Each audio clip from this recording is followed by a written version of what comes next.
Guys, mayong hapon. Time check, alas 5:36. Andito na ako sa bahay ni Madam 10 Gibbs kasi usapan namin, mag-meet na naman kami ng alas 4 para sa practice. Pero guys, mag-alas 6 na, wala pa din sila. So ako pa lang dito mag-isa at saka si Madam 10 Gibbs kasi bahay niya to. Pero okay lang kasi nagpaluto siya ng maraming merienda at saka dinner. Pero yan yung mga sinasabi ko sa inyo na kahit ito mga kapatid ko talaga, pagdating sa oras, nangigigil ako sa kanila. Sinabihan ko na sila na pag nag-set ng oras, dapat nandun talaga. Ngayon, 4 o'clock. Ang sinet nila, mag-alas 6 na. Wala pa guys. Mamaya sila pagdating nila. So ako nauna na naman ako dito ng 1 oras at kalahati. So ang dami ko nang nakain. Minsan na mag-practice ng sayaw, kain naman ako ng kain. And, excuse me guys, sinisipon kasi ako eh. Merong binili yung kapatid ko na Star Apple. Alam niyo ba itong Star Apple? Marami akong memories nito. Kasi growing up, yung bahay namin malapit sa puno ng Star Apple. Ngayon, itong puno ng Star Apple, lagi namin pinupuntahan kasi binibenta nila yung kanilang bunga. Mura lang during that time. Ang piso mo, parang marami ka nang mabibili. Pero may isa pa ako kahindik-hindik na experience sa Star Apple. Pauwi ako galing simbahan, guys, naglalakad ako. Biglang sumakit yung tiyan ko, tamang-tama sa ilalim ng puno ng Star Apple. As in talaga, yung red alert talaga na sakit ng tiyan. Tinakbo ko guys, simula sa puno ng Star Apple hanggang sa bahay. Maitawid ko lang yung sakit ng aking tiyan. Sa awa ng Diyos, nakaabot naman ako. Kaya hindi ko makakalimutan ang prutas na to talaga. Promise ko sa inyo. So this one brings me a lot of memories. Na-atching ako guys. Ayan na guys, dumating na si Madam Sheena, 1 hour late. So gumagawa ako ng reels dito knowing my siblings based on the time.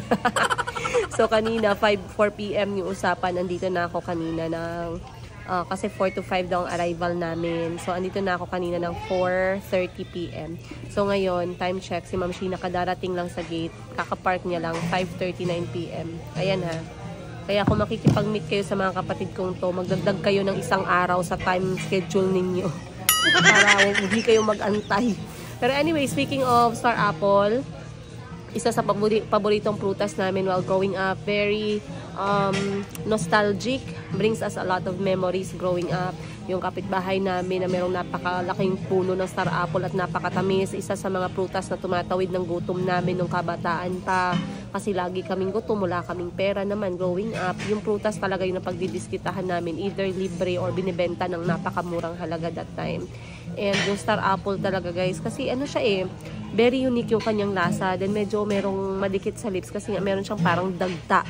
So hindi ko alam kung saan to nakuha ng kapatid ko. Kasi ngayon yung standing namin dito sa Jensen, isa na siya sa mga prutas na hindi mo basta-basta nakikita. Pero growing up, ang dami-dami naming Star Apple dito sa Jensen talaga. Hindi ko makakalimutan. Ngayon may mga prutas kami dito guys na mahirap na siyang makita talaga. Katulad ng babana o yung sarsop. Then etong Star Apple nga. Yun ding star fruit. Medyo mahirap na rin siyang hanapin ngayon. Yung mga napaka-common lang at alam mo yun, napaka-simpleng mga prutas lang nung kapanahunan natin, nakaliwat kanan sa bakuran ng kahit kapitbahay mo nandyan, kahit saan ka lumingon nandyan. Ngayon halos wala na talaga. Yung mga prutas na makikita dito, madali is bayabas, mangga, saging. Ayan siya guys. She's so tired. A few moments. Doble yung tali. Be, patingin ako. Ganda. Ikaw pa ni? Hindi, okay na yan. Kilig match. So, silipin natin yung pinapaluto ni Madam 10 Gibbs for dinner. Kasi kapag kung sino yung naka-assign na lugar kung saan kami magpa-practice or saan kami nakikita-kita, siya yung naka-assign din gagawa ng dinner. So, wala kang excuse. Pag sa bahay ko guys, nagpe-prepare din tayo. Pero ngayon, sa bahay ni Madam 10 Gibbs, eto naman. Taran! Para kaming magbibenta ng ngayon, ng suba. Anong tawag mo nito gani? Tinapanan pala. Dito sa amin ang tawag tinapanan. Para kaming magbibenta guys, no? 1, 2, 3, 4, 5, tsaka 2 bangus na sunog na. Nasusunog na yung bangus. Itigil nyo na daw, itim na. Ay, tinatanong pala nila, meron akong video na nagtatanong, sabi, sino daw yung isang batang babae sa bahay ni Madam 10 Gibbs? Ayan yan siya. Hindi pala. Ano pala ang sinasabi nila, Ate Aiko? Si Cassie. Sabi nila, sino daw yung isang babae na laging kasama daw ni Muning. Sabi ko si Cassie. Ito si Cassie, guys. So, si Cassie ay anak ni Ate Aiko. Si Ate Aiko ay trusted ni Madam Ten Gibbs sa pag-aalaga sa mga bata. Kasi siya yung nagpalaki kay Ate Ashley. At ngayon, siya na yung nakatoka kay Jericho. So, ito naman ang kanyang anak. Charan! Si Ate Cassie. Mahal na mahal si Mayumi. Nagtanong sila, sino ka daw? Sino ka ba? Ha? Cassie, sabi mo Cassie. Mahiyain kasi si Ate Cassie, guys. Pero kapag nandito si Mayumi, siya lagi ang talagang automatic kumukuha kay Mayumi. Andiyan si Ate Ashley. Ate Ashley, you're not asking us if we want takoyaki. You say, do you want takoyaki? So, you're not gonna share? Matakaw ka man, oy. Matakaw, oy. You know matakaw? No. Greedy. I'm not greedy. Just because I'm not giving you, so you should ask me. Can I have? Like 4 of them? Hey! Just joking, I'm full. So, yan na si Madam Sheena. Tinutulungan niya si Muning magbasa, guys. Oy, may dala si Ma'am Sheena na Ocean or the sea? Where's the sea? mani. Hindi nawawala lagi kapag andito si Madam Sheena. Meron siyang bit-bit na mani, guys. Yes, where's the lake? Ang mani queen. The lake. Where's the river? Si Muning masipag mag-aral ngayong araw, ah. Mountain. Sunset dito. Tingnan, hanapin natin yung sunset. Wala na kaming sunset makita kasi natabunan na. Ning, come! Hanapin natin ang sunset. Oh, the sunset is here. It's my car. Ang mangga. I don't know. Come. Ang ganda kasi ng kulay ng langit ngayon. Baka mahanap natin ang sunset.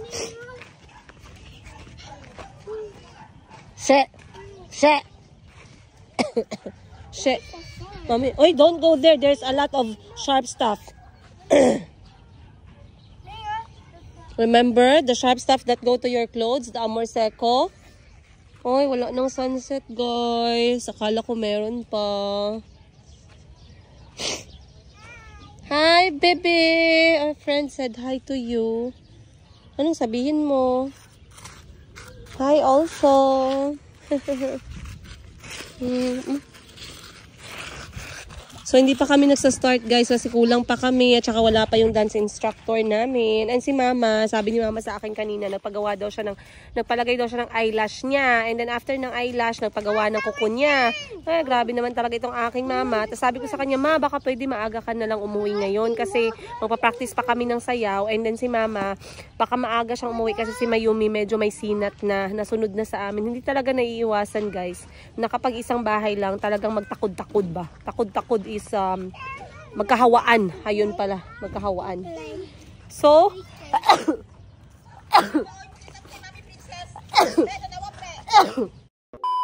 ano? Uy! Sama na! Yeah!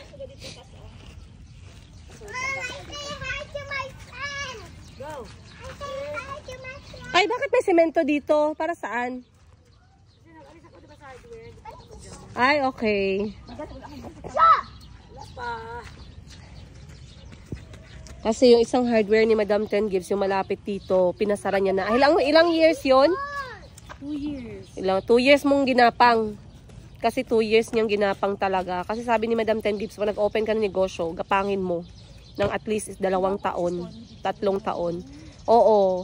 2 taon kasi sabi niya, getting to know each other pa daw yan. Masasanay din ang tao sa'yo. Pero after 2 years na wala pa rin, mahina pa rin, kailangan mo nang bilangin yung losses mo. I-respect mo yung losses mo. Kailangan mo mag-let go with an open heart. Kasi ganun talaga ang negosyo. So imagine, hindi lahat ng negosyo ni Madam Ten Gibbs na sinisimulan talagang nagbo-boom. Sample dyan is ito nga yung kanyang hardware na recently lang pinagdesisyonan niya na i-close na. So may mga bagay siyang nilagay dito sa bahay, pati itong hollow blocks.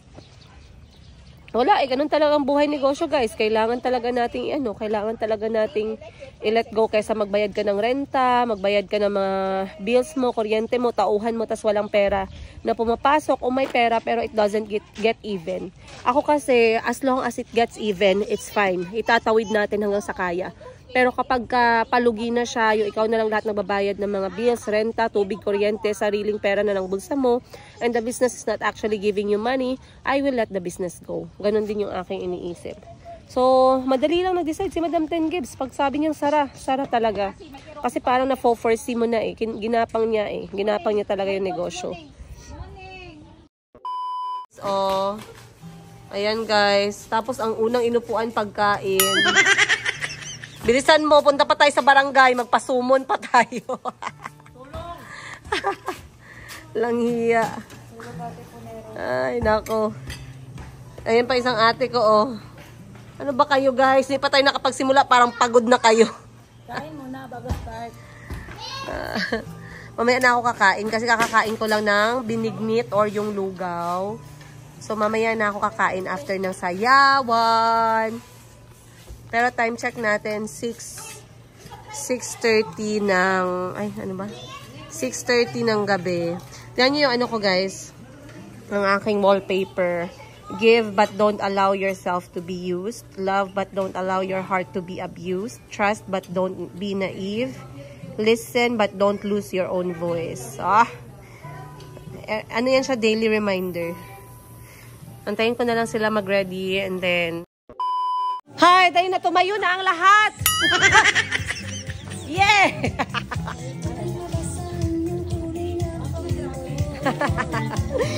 Yung mga kapatid ko kanina pa nakaupo parang ayaw nang sumayaw eh.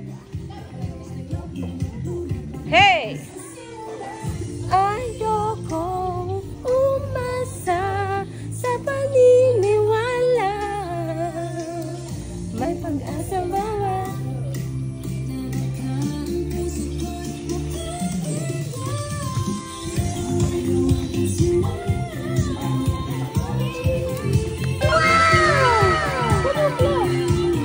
Mahiwagang sal. Pakisa muna kami guys. See you later.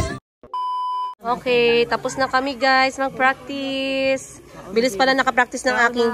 Paano siya nag-practice guys? Yung mga video na sinend sa kanya, pinapractice niya sa bahay niya. Very good at may initiative ka. So ngayon sa pag-practice namin, nakahabol ang lola. Yahoo! You deserve a jacket. Ayusin mo, naka-heels tayo niyan. Mag-practice ka na naka-heels. Tapos, energy daw tayo next week. Aba. Wala magtanaw sa...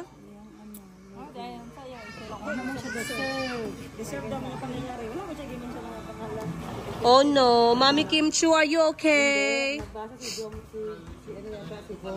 Yung ilang deserve, may meaning, double meaning para sa mga hindi Duterte ba? Deserve yung mga... Oh no, sorry. Iba na talaga pag mature na guys, yung topic namin politics na. Politics na. Politics na ang topic. Yung bride hindi nag-practice ng maayos ngayon kasi sabi niya, mas mahalaga daw yung problema sa negosyo. So ano na, kaya mo nang sumayaw ng may heels? Uy, kabog na kabog talaga yung sayawan ni ng bride sa araw ng kasal. Excited na ang lahat. Pero feeling ko mga 5-day celebration to. Pupusta tayo sa 5-day celebration. Natakot siya bigla. 2 days lang pala sana. Ha? 2 weeks celebration. Birthday pa siya ng 18. Alak ka diha. Sawa ka diha. Huwag ka kumain masyado sis. Yung off-shoulder natin sis. Baka kahit naka-off-shoulder, kita pa rin yung mga bagtak ng ating braso. Baricones. Ay, yung akin, hindi ko pa nabalikan doon. Anong itsura ng gown ko? Ikaw, anong gown mo? Mermaid style ka?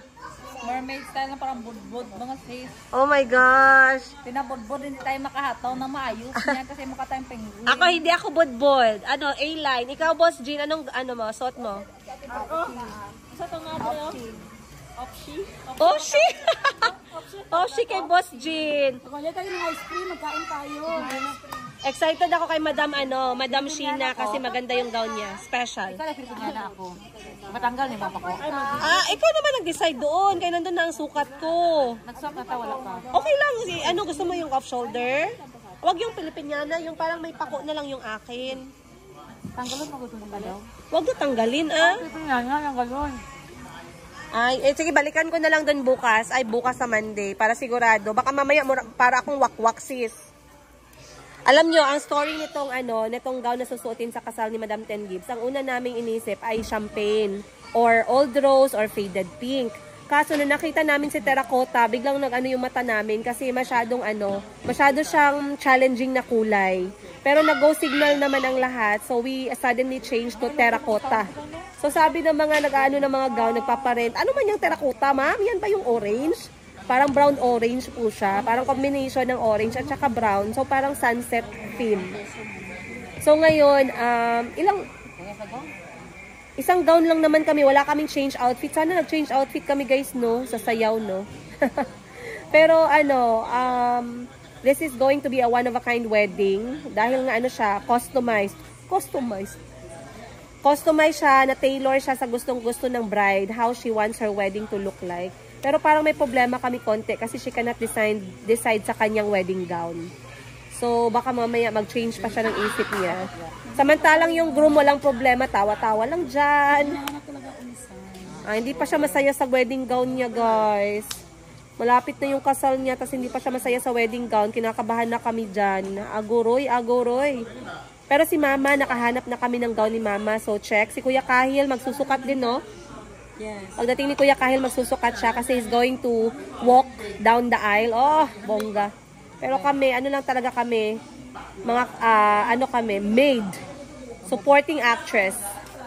Kami on that day. Ako kakain talaga ako kasi masarap yung food. And ano pa ba?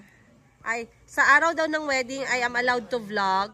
A few moments. So, sa araw ng wedding na niyan, dyan na ako magtatanong ng mga messages ninyo for the bride and the groom. It doesn't have to be serious kasi papanoorin nila after the wedding. Same day edit. Yeah, same day edit ako. Mahabang episode yung wedding guys ha. Behind the scene ng kasal ni Madam Ten Gibbs from the point of view naming magkakapatid. Starring, ang magva-vlog niyan is si Madam Sheena. Magva-vlog si Madam Sheena at saka ako. Kailangan ko yung tulong niya kasi mga 1-hour episode ang behind the scenes natin. So, abangan nyo guys ha. Ayan. At si Boss Jean din kasama, isang kwarto lang kami magbibihis. Excited na kami sa kanyang Disney Princess. Disney Princess. Hi guys, nakauwi na ako ng bahay. At sinalubong ako ni Mayumi. Gising pa siya guys. Hindi pa siya natutulog. So, gabi na ako nakauwi. Okay lang naman, mga 8:30. Pasado pa para sa mga single nanay na katulad ko. And pinapanood ko lang ng TV muna yung mga bata habang ako ay nagre-relax dahil quiet time namin kapag Friday and movie time nila. So, hindi na ako naligo guys kasi nagpa-massage ako kanina, therapeutic massage, yung Filipino traditional na hilot. At ako ngay merong ubo at sipon, so hindi ako pwedeng maligo muna. Pero, hindi ko lang alam. Sana maging okay bukas para makaligo tayo. Nakakahiya naman guys, napupunta tayo ng birthday party ng aking nanay na amoy wakwak. Ay, sorry, amoy lana. Yung parang kulang na lang lilipad ka na. So, bukas, tingnan natin. Pero ako muna yung magpapahinga na. Inaantay ko lang yung mga batang matulog. But, update tayo about sa kasal ulit ni Madam Ten Gibbs. Balikan ulit natin, no? So, nung isang araw, kami ay naghanap ng hotel na pag-i-stayan ng mga bisita. So, ngayon, meron kaming mga bisita. Ang team si Rook. Ayan, sila Madam Toots ng Toril. Na nagsuggest sila na mas maganda siguro kapag kabahay or Airbnb. So, another bagay na kinoconsider. Ito kasing kasalan ni Madam Ten Gibbs, isasabay na lang din sa buwan ng kanyang birthday. Since ang birthday ni Madam ay April 18. Ayun. And, so far, medyo okay na halos no yung mga preparation nila.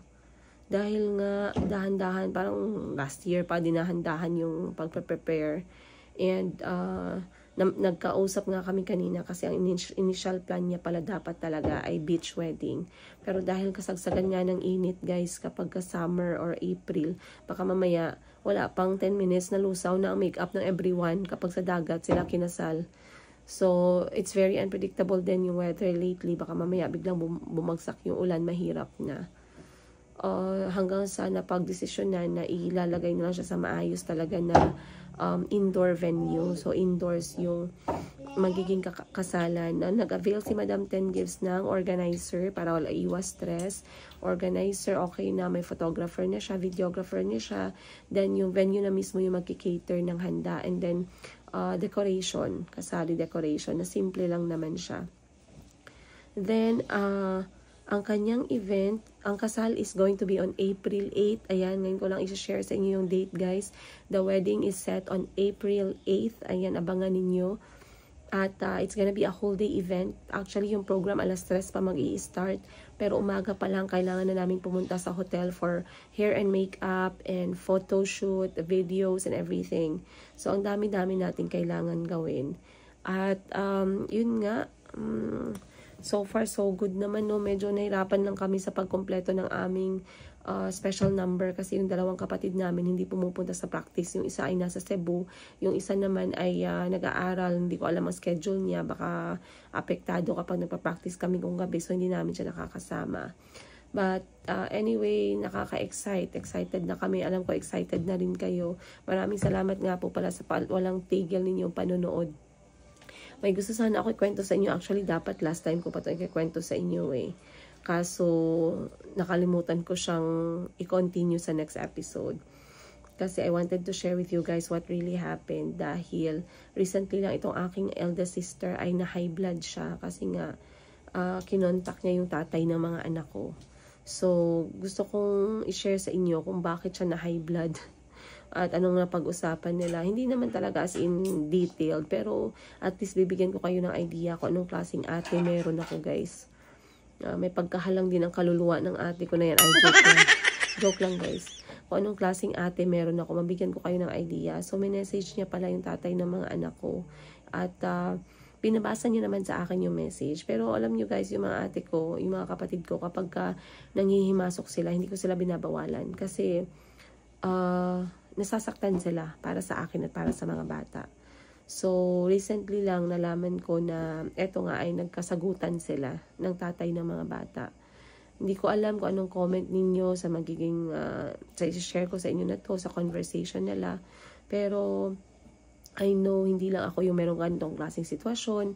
At alam ko yung iba sa inyo merong advice, merong mga nakarelate, merong mga napagdaanan yung ganitong klase. I'm excited to hear your thoughts, you guys. So, yun lang muna. Ako na po yung magpapahinga dahil mag-aalas 10 ng gabi. Ilalagay ko na sa kwarto yung mga anak ko at si Mayumi ay matutulog na din.